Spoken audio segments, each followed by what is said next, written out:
nyako ber mana William Ruto ema golo chik ni mondo cases gi oyal e dweche auchiel koso kata mana un kaka jotelo ma bende ng'iyo mwandu madhi ne jopiny kod kaka winjo be nitiyo kodgi ok kata mana e kaunti kende kata mana kuriworu kod jowetu mag National Assembly ma bende ng'iyo kaka sirikal mamalo bende tiyo kod omenda gi nikech samoro tiyo marach gi omenda gi ni wacho ni nitiere malo kuom apisa mamoko mag sirikal mamoko nyalo tiyo kod nyadhi e wuodhe magi mondo ginere kaka jomoting'ore gi malo gik machal kamago kuonde ma wito pesa.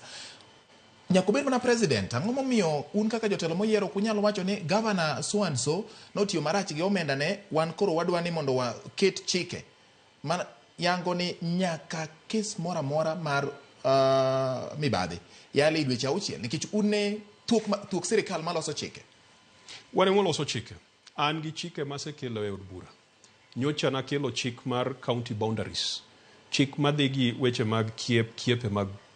counties gi lwenje mosebede kiepe wang'eyo ni Kericho Kisumo kanyo lwenyo osebet wang'eyo ni Vihiga Kisumo ywaruok osebet wang'eyo ni kata Nyamira to gi Kisumo Nyamira gi Homa Bay nitie ywaruok to nyaka counties mamoko nyaka ne wakal chikno e Senate chikno dhi olal e National Assembly to kane ji odhi e Bomas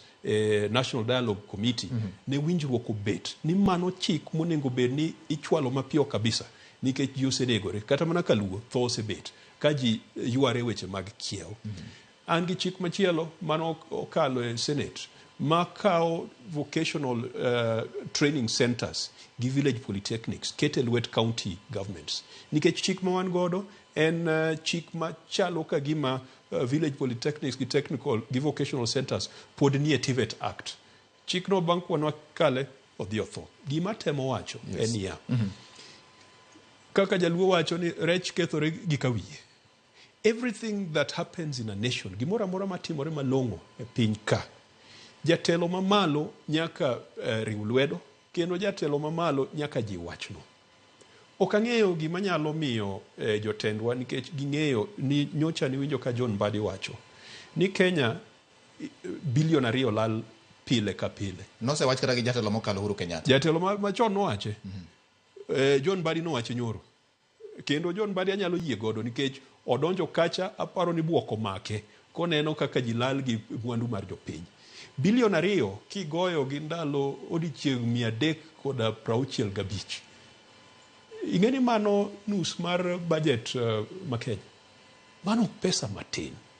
to ka mano tuo malich momako piny kama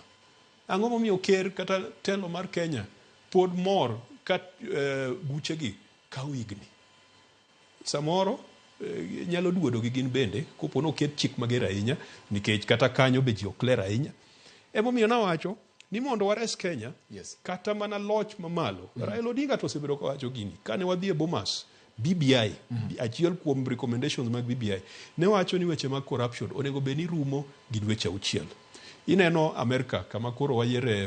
giyiere Donald Trump ni Donald Trump ne jok moko temo nego diriyo mokwongo obaye gi risasi okalo gi e tie ite mowere me tie ite ng'ama notimo gino eto nogoye mach eto notho mar ariyo ng'ato liwe kogo golf ng'ato dhi adhi e bungu e tie jen kamoro gi bunde mager kabisa nongo ni sniper rifle ng'ano rite to yude kapok oywayo risasi kamoro Donald Trump dikoro onge ng'ano nomak chieng'no kiny ne otere kot odiechieng' mar adek kes ochakore